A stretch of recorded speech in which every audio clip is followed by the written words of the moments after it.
Bismillahirrahmanirrahim. Assalamu alaikum dear students of class P9th. Today the date is 20th August and the day is Thursday. Your diary of 20th August is chapter number 1, long question number 9, part 2, origin of ideology and its significances. According to your notes, the answer of this question is origin of ideology and its significances. First of all, we will discuss the sources of ideology. Common religion, common race, common language and residency, common political purposes, common customs. All above mentioned headings are fully included from page 2 to 3. After that, we will discuss the significances of ideology. It starts from man has been sent to merge this nation and change its identity. All points are fully included. Here is page number 2, sources of ideology. Following elements led to the formation of ideology among people. अब basically sources of ideology हैं क्या? इसको आप कह सकते हैं नज़रिया के मार्क्स से कोई भी जो नज़रिया है वो क्या बनता कैसे है, ये कोई भी आइडियोलॉजी तश्कील में कैसे आती है, कोई भी आइडिया जन्म कैसे लेता है. ठीक है, अब ये एलिमेंट्स हैं जिनकी वजह से कोई भी एक नज़रिया तश्कील पाता है. The first one is common religion. Religion is not only a set of adoration, but it has profound importance on the whole of the social life. अब जो रिलीजन है वो सिर्फ इबादत का मजमूआ नहीं है. ठीक है, कि सिर्फ इसमें इबादत होती है कि आपने बस अल्लाह की इबादत करनी होती है, या कोई भी रिलीजन हो.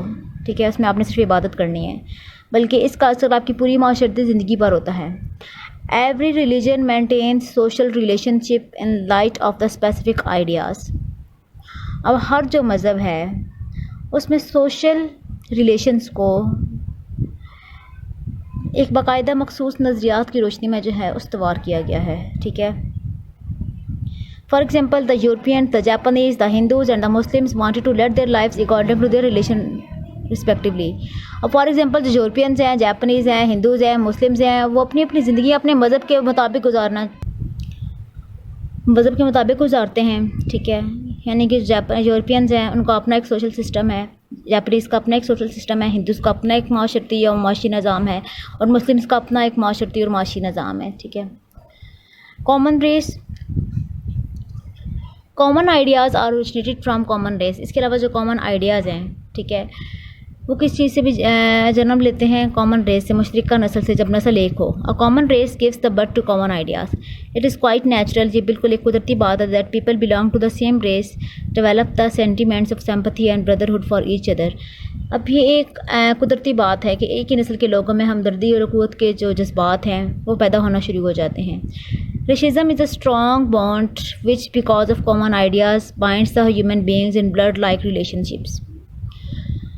अब जो रेसिज्म जो नस्ल परस्ती है वो एक बहुत अहम बॉन्ड है. ठीक है, एक बहुत मजबूत बंधन है, क्योंकि इसमें क्या होता है कि कॉमन आइडियाज़, जब लोग एक ही नस्ल से ताल्लुक़ रखते हैं तो उनके आइडियाज़ भी एक जैसे होते हैं. ठीक है, और उससे फिर क्या होता है कि लोग एक मजबूत रिश्ते में बंध जाते हैं. Common language and residency. Language is the mean of conveying the feelings. जो ज़ुबान है वो अपनी फीलिंग्स को, अपने सेंटिमेंट्स, अपने जज्बात को, अपने थॉट्स, अपने ख्यालात को दूसरों तक पहुंचाने का एक अहम ज़रिया होते हैं.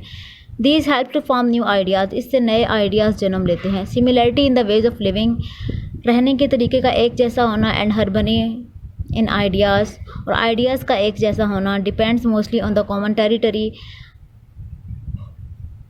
अब ये किस चीज़ पर होता है? मोस्टली इस चीज़ पर ये बेस करता है. अगर आप एक जगह पर रहते हो, ठीक है, तो आपके आइडियाज़ भी एक जैसे होते हैं. अगर आप एक इलाके में रहते हो, आप एक लैंग्वेज बोलते हो, तो मोस्टली आपके जो आइडियाज़ हैं वो भी सेम होते हैं. ठीक है, common political purposes. Because of common political purposes, अगर आपके सियासी जो मकासद हैं वो एक जैसे हों, political ideas, most of the nations of the present age try to achieve political freedom for the survivor of the national life. अब दौर हाज़िर में या आज के दौर में बहुत सी ऐसी कौमें हैं जो अपने मुश्तरका सियासी मकासद के लिए, अपने पॉलिटिकल आइडियाज़ को बचाने के लिए, ठीक है, कोशिशें कर रहे हैं, so that they may become a strong nation, ताकि वे एक मजबूत कौम बन सकें. The next one is common customs. एक जैसे रस्म व रिवाज. Common customs have played a vital role in the formation and development of ideas in every age. अगर रस्म रिवाज एक जैसे हों तो इससे भी किसी भी नज़रिए के तश्कील पाने में आसानी होती है। Common customs create ideological harmony with respect to the culture and thoughts. अगर कस्टम्स एक जैसे हों तो इससे क्या होता है कि जो आइडियोलॉजी है उसमें हम आगे पैदा होती है, सोचने समझने का अंदाज़, ठीक है, आपकी सकाफ़ती फ़िक्री एतबार से आपकी वैल्यूज़ जो हैं वो सेम होती हैं। अब यहाँ पर जो भी पॉइंट्स डिस्कस किए गए हैं जिसमें common customs, common religion, common race, residency, language, common political purposes, ये सब ऐसे पॉइंट्स हैं, ये मेन पॉइंट्स हैं जिसमें कोई भी आइडिया जन्म लेता है, ठीक है। अब अगर पाकिस्तान की बात करें कि पाकिस्तान का नज़रिया क्या था, पाकिस्तान का नज़रिया इस्लाम था, ठीक है। अब अगर नज़रिया है पाकिस्तान को देखें, नज़रिया इस्लाम को देखें, तो इसमें ये सारे के सारे जो 5 पॉइंट आपको यहाँ पर बताए गए हैं वो 5 के 5 पॉइंट इस पर पूरा उतरते हैं कि ये 5 पॉइंट्स मौजूद थे तभी तो एक इस्लामी नज़रिए ने जन्म लिया। फर्स्ट ऑफ ऑल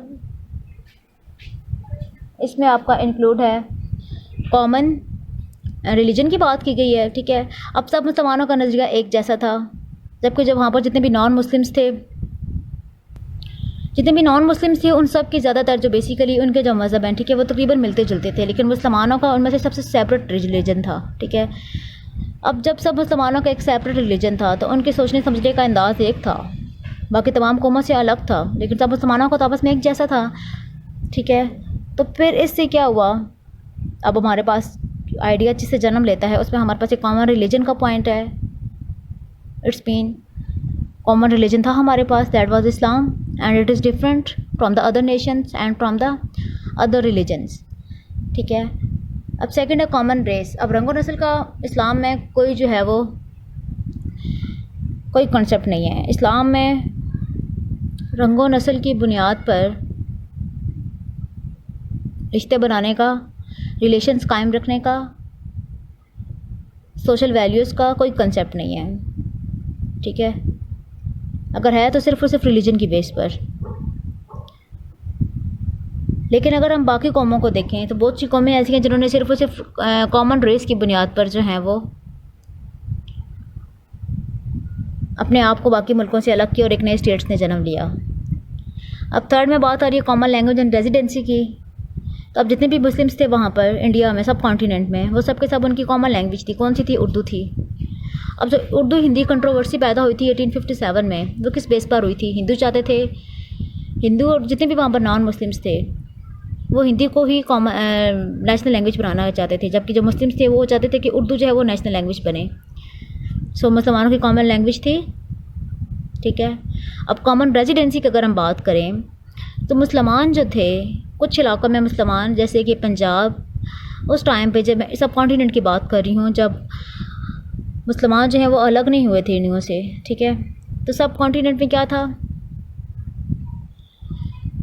पंजाब के इलाके में, KPK के इलाके में, ठीक है। इसके बाद जो अब हमारे पास KPK है, ये पहले मुत्तहिदा हिंदुस्तान का हिस्सा थे, बलूचिस्तान हो गया, ठीक है। अब ये ऐसी सिंध का इलाका हो गया, ये ऐसी टेरिटरीज थी जहाँ पर मुसलमान इकट्ठे रहते थे, उनकी रेजिडेंसी सेम थी, उनकी लैंग्वेज भी सेम थी, ठीक है। लिहाजा वो एक दूसरे के साथ अपनी बात को, अपनी फीलिंग्स को, अपने सेंटिमेंट्स को, अपने थॉट्स को इजीली शेयर करते थे, ठीक है। तो इससे क्या हुआ? एक कॉमन आइडिया ने जन्म लिया, मुसलमान फिर एक ही मकसद के हामी थे, ठीक है जी। नेक्स्ट है कॉमन पॉलिटिकल पर्पसेस। अब सियासी मकासद भी क्या थे हमारे? एक थे कि हमें एक ऐसा खित्ता चाहिए, ऐसी टेरिटरी चाहिए जहाँ पर अपनी मर्ज़ी से हम इस्लाम के उसूलों के मुताबिक ज़िंदगी गुजार सके, ठीक है। और लास्ट पे आपके पास बात हो रही है कॉमन कस्टम्स की, तो कॉमन कस्टम्स में भी यही बात है, ठीक है, कि आपके पास अकॉर्डिंग टू इस्लाम हमारी कस्टम्स अकॉर्डिंग टू इस्लाम थी, जबकि हिंदू जितने भी थे वहाँ पर, जितने भी नॉन मुस्लिम्स थे, उनकी कस्टम्स, उनके रस्म व रिवाज, उनकी इबादत, हर चीज़ मुसलमानों से मुख्तलिफ थी। जबकि वो लोग जो मज़हब इस्लाम से ताल्लुक़ रखते थे, जो मुसलमान थे, उनकी कस्टम्स एक जैसी थी। तो यही वजह थी कि सब कॉन्टिनेंट में उसने इंसानों के एक बहुत बड़े ग्रुप ने, जिनको मुसलमान कहा गया, उन्होंने अलग वतन का मुतालबा कर दिया, ठीक है। सो किसी भी आइडिया को जन्म लेने के लिए जिन चीज़ों की ज़रूरत होती है उसमें common race, common religion, common language and residency, common political purpose होना चाहिए और कॉमन कस्टम्स होने चाहिए। तब भी आप किसी नज़रिए को बेस बनाकर अपने पर्पस को हासिल कर सकते हैं। सो दिस ठीक है जी। सो और नेक्स्ट हेडिंग है सिग्निफिकेंसेस ऑफ आइडियोलॉजी, कि जो आइडियोलॉजी है उसकी अहमियत क्या होती है किसी भी इंसान की ज़िंदगी में या किसी भी कौम की ज़िंदगी में। Man has been sent to this world with some purposes, इंसान को इस दुनिया में कुछ मकसद के लिए भेजा गया है।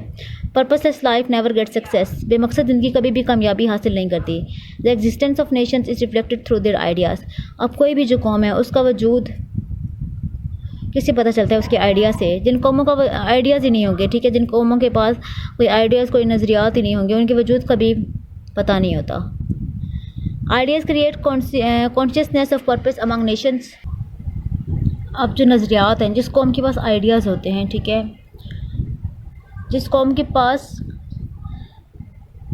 मकसद का शऊर हो, ठीक है, कि उन्हें अगर कोई कौम है तो उनका कोई एक अगर आइडिया होगा, उनका एक पर्पस होगा, तो तभी जो है वो तरक्की की मंजिल तय कर सकती हैं। अगर किसी का कौम के पास आइडियाज़ ही नहीं होंगे, ठीक है, तो उनमें कॉन्शियसनेस भी नहीं होगी, उनकी ज़िंदगी जो है वो एक सुकूनत का शिकार होगी, उनकी ज़िंदगी में कोई मुहर्रक नहीं होगा, वो कभी भी कामयाबी हासिल नहीं कर सकते, उनकी ज़िंदगी में कोई पर्पस कोई मोटिव नहीं होगा, ठीक है। Ideas provide the foundation to any political, economic, social and cultural movements, idea जो है वो किसी भी कौम को बुनियाद फराहम करती है political, economic, social and cultural movements की, ठीक है। अगर किसी भी कौम में जो है वो पॉलिटिकल, किसी भी कौम में मूवमेंट्स कब शुरू होती हैं? जब उनके पास कोई आइडियाज़ होंगे, तभी उनमें सियासी मूवमेंट्स चलती हैं, इकनॉमिकली कोई भी मूवमेंट्स चलती हैं, माशरती या सकाफ़ती तौर पर भी उनमें मूवमेंट्स का आगाज़ तभी होता है। Ideas are the axis around which life revolves, ideas जो हैं वो एक एक्सिस हैं, ठीक है, यानी कि एक महवर है जिसके गिर्द जो है वो ज़िंदगी घूमती है। It is the second name of motivating force, ये मोटिवेटिंग फोर्स का दूसरा नाम है। यानी कि अगर इंसान की ज़िंदगी में कोई आइडिया होगा, ठीक है, कोई मकसद होगा, तो क्या होगा, उसके जो वो अपने मकसद के लिए अपनी उस आइडिया को पूरा करने के लिए उस मुहर्रिक के गिर्द घूमता रहेगा, ठीक है। तो ये मोटिवेटिंग फोर्स का दूसरा नाम है, वो चीज़ उसको मोटिवेट करती रहेगी जब तक वो अपने आइडिया को हासिल नहीं कर लेता, इंसान उसके लिए जद्दोजहद करता रहता है।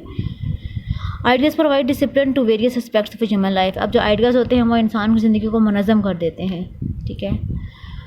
Ideas determine the national duties and rights, जो आइडियाज़ हैं वो इंसान की कौमी फ़राइज़ और हुकूक़ की निशानदेही कर देता है कि इंसान के जो हैं दूसरे इंसानों के लिए के साथ उसके हुकूक़ और फ़राइज़ क्या हैं, कौन से फ़राइज़ हैं जो उसे दूसरे इंसानों के लिए सर अंजाम देने हैं, और उसके अपने कौन से हुकूक़ हैं। Ideas is just like something which is invisible but Nations look live and dynamic because of it, ideas एक ऐसी चीज़ है जो नज़र तो नहीं आती है, लेकिन इसकी वजह से जो कौमें हैं उनमें एक क्या कौमों में एक जो है वो कौमें ज़िंदा और मुहर्रक नज़र आती हैं, क्योंकि वो अपने आइडियाज़ को हासिल करने के लिए हमेशा किसी न किसी जद्दोजहद में रहती हैं। If a nation ignore it's ideas, अगर कोई भी नेशन अपने आइडियाज़ को इग्नोर करती है, इट इंडेंजर्स इट्स एग्जिस्टेंस, तो उसकी जो वजूद है वो ख़तरे में पड़ जाता है। And some new ideas tried to merge this nation, वो कुछ नए आइडियाज़ उस कौम में या उस नेशन में मर्ज होने की कोशिश करते हैं, एंड चेंज इट्स आइडेंटिटी, और उसकी आइडेंटिटी को चेंज कर देते हैं। यदि अगर कोई भी कौम अपने नज़रिए का तहफ़्फ़ुज़ नहीं करती, ठीक है, जिस पर्पस के लिए, जिस आइडिया के थ्रू कौमें जो हैं वो जन्म लेती हैं, अगर वो उस आइडिया की ही हिफाजत नहीं करते, तो क्या होता है कि दूसरे बहुत से जो आइडियाज़ हैं, दूसरे बहुत से जो नज़रियात हैं, वो इस नज़रिए में शामिल होने की कोशिश करते हैं या उस नज़रिए को अपने अंदर जम करने की कोशिश करते हैं, ठीक है। तो जो नेशंस होती हैं वो अपने आइडेंटिटी को खो देती हैं, उनकी अपनी कोई अलग पहचान नहीं रहती। So this is the end of your today's diary. Allah Hafiz till the next diary.